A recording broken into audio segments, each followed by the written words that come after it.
For more on South Africa's elections and for a roundup of other big financial stories from across the continent, our correspondent Paul Barber spoke to Ramah Nyang. He's the anchor of CCTV's Global Business Africa, and he gave us his take on why the South African economy is in such a mess. It's like looking at a slow-motion train wreck, if you will. The South African currency hasn't been doing particularly well this year. In fact, if it wasn't for Brexit, the rand would be doing a lot worse than it currently is. There isn't a single sector you'd look at across the entire South African economy that hasn't been affected in one way or the other by the global malaise in China, for example, and of course the global commodity slowdown. But the fundamental problem with South Africa is simple. It simply isn't growing fast enough to actually provide the jobs needed to reduce its unemployment level to levels that would at least be acceptable to the wider population. At 26.6% in the second quarter, it's extraordinarily high. What sort of outcomes do you think investors are looking for from these elections?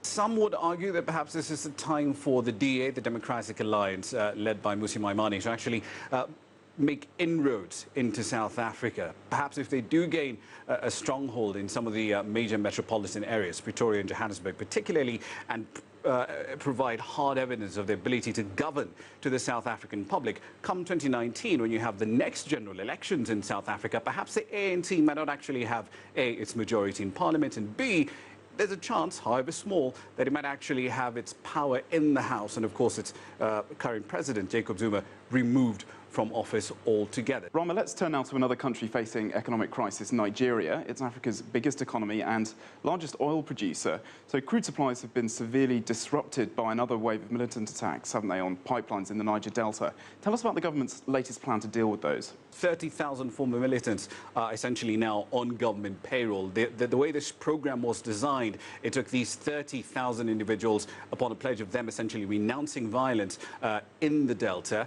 In turn, they would get a monthly stipend of about $200, plus, of course, vocational training funded by Nigerian taxpayers as well.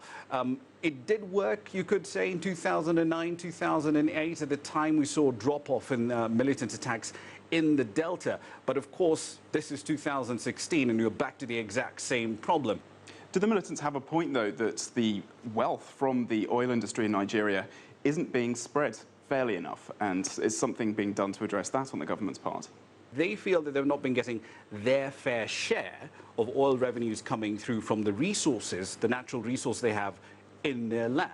That's one part of the problem. The other side of it, of course, extends to the environmental damage that has been seen in the Niger Delta. This is a region of the country that has been polluted time and time again, with gas flares, oil spills left, right and centre. And a lot of the residents there feel that the government simply has not been using this money to actually deal with, one, the economic disenfranchisement, but also the environmental damage that has taken place in the Delta. In fact, to that extent, what you're now seeing is some residents of the Delta suing oil companies in Nigeria. Well, finally, let's cross over to East Africa and talk about trade. Tanzania has announced it will not sign an Economic Partnership Agreement, or EPA, with the European Union and other East African states. Why does Tanzania think this would be a bad deal for them? Here's Tanzania's argument. Basically, what the EPA deal essentially asks both sides to do is to give each other reciprocal, duty-free, quota-free access across the board. Of course, there's some industries that will be protected over time, but those tariff lines will be essentially liberalized over a period of time. The problem as Tanzania sees it, however, is that they simply cannot give the European Union member states with strong, well-developed industrial sectors and manufacturing companies with lots of R&D, lots of skill behind them, and of course a relatively strong currency compared to what we have on this end, essentially duty-free, quota-free access to their market. As the authorities in Tanzania see it, that will be inimical to their interests and the longer-term goals of developing their own manufacturing sectors. And in fact, if you look at the numbers, they're fairly interesting. About 50% of the exports, manufactured exports, that leave the East African community as a whole into the rest of Africa, most of that is just manufactured goods. So the argument Tanzania is making is that, look, if we let the EU actually into this market, we're basically asking to have our own small manufacturing sectors completely crushed. And I wonder, Ramah, very briefly, did the UK's Brexit vote perhaps have any influence on this decision?